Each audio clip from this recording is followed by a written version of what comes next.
And there's even more cool things.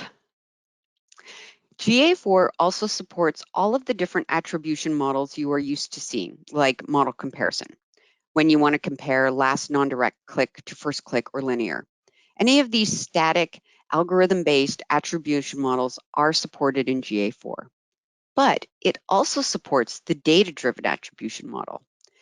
Instead of super smart people creating these models, there's also machine learning that needs to be considered when it comes to attribution, because this is how it continually gets smarter and smarter as it takes into consideration not just the marketing touch points that resulted in conversions, but also things like sessions that didn't convert or things that were abandoned, and really all of the different things that impact the conversion process.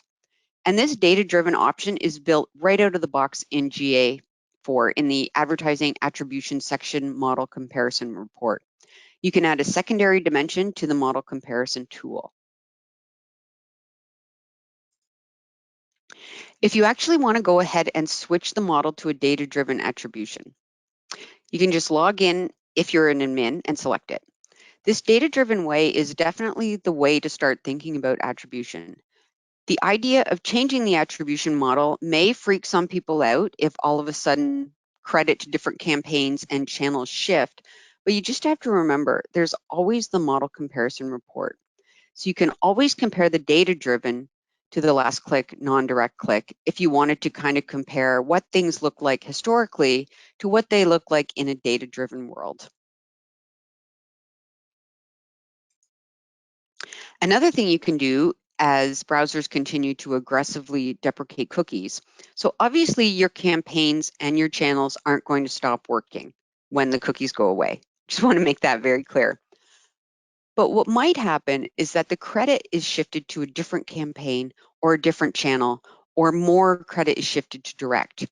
In the model comparison, you can compare two different attribution models and then add a secondary dimension.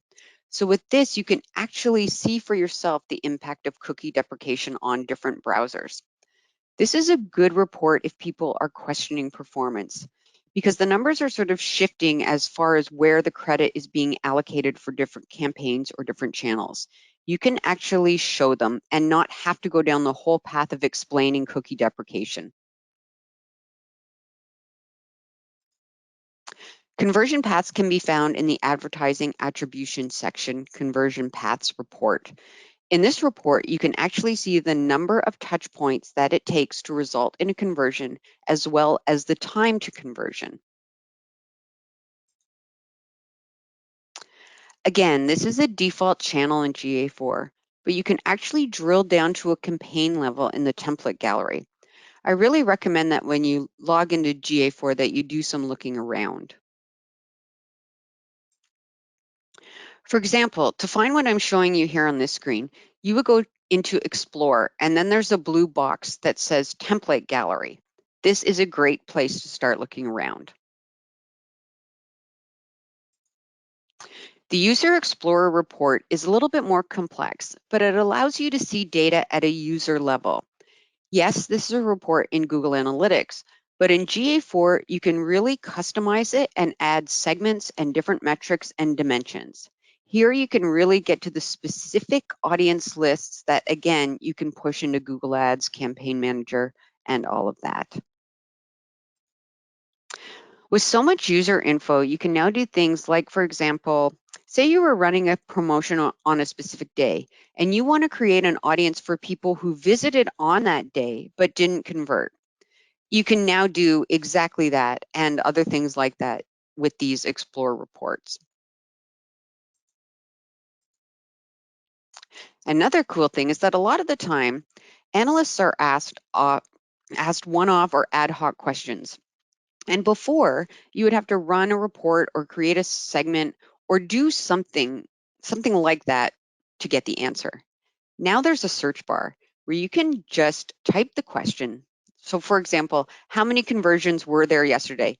And the answer will pop up and be added to your clipboard. So now you can just ask Google Analytics a question, copy and paste the answer into an email, and send it to the person who asked. That's it. You can get answers to people so much faster. So we covered some of these things in this video, but there are lots that we didn't even touch on. So we will cover them in future topics. Topics like BigQuery, which is a great way to get your data out of analytics. Remember, when GA sunsets, your data becomes read-only, and in 6 months after that, it's going to disappear completely. So to keep that data, you are going to have to export it, and Google BigQuery is a great option for this. There's an integration, and even better, it is free. Users may establish links between Google Analytics for properties and display and video 360 advertisers. So linking to display and video 360 supports the following features. Users will see attributed display and video 360 traffic appear in their GA4 cross-channel reporting. Eligible GA4 audiences will be exported to display and video 360 for use in campaign targeting. And GA4 conversions will be exported to display and video 360 for use in display and video 360 custom bidding algorithms. It's a lot of saying the same thing. Again, I really can't say this enough. We recommend getting GA4 up and running as soon as possible and having it just sit side by side next to GA or GA360. By doing this, you'll be collecting data, but you'll also be giving yourself time to get comfortable with the new features and the new interface of GA4. So if your goal, and I think your goal should be to have your dual tagging set up by October 1st, 2022, this is going to give you an entire year of data alongside your GA or UA, GA360 or UA data. And that's going to be huge. You do not want to come to October 1st and you have, a week or zero amount of data in your GA4. So we really suggest doing this as soon as you possibly can. If you have questions about anything we've covered or things we haven't covered but you would like to know more about, or even the transition process, please send us an email or reach us on LinkedIn and we'll get answers to you right away. If you have accessed this recording through GoToWebinar, you're going to be redirected to a feedback form where you can add your questions and they will be sent directly to us. You can also do a self-assessment on where you are when it comes to GA4 and what your next step should be.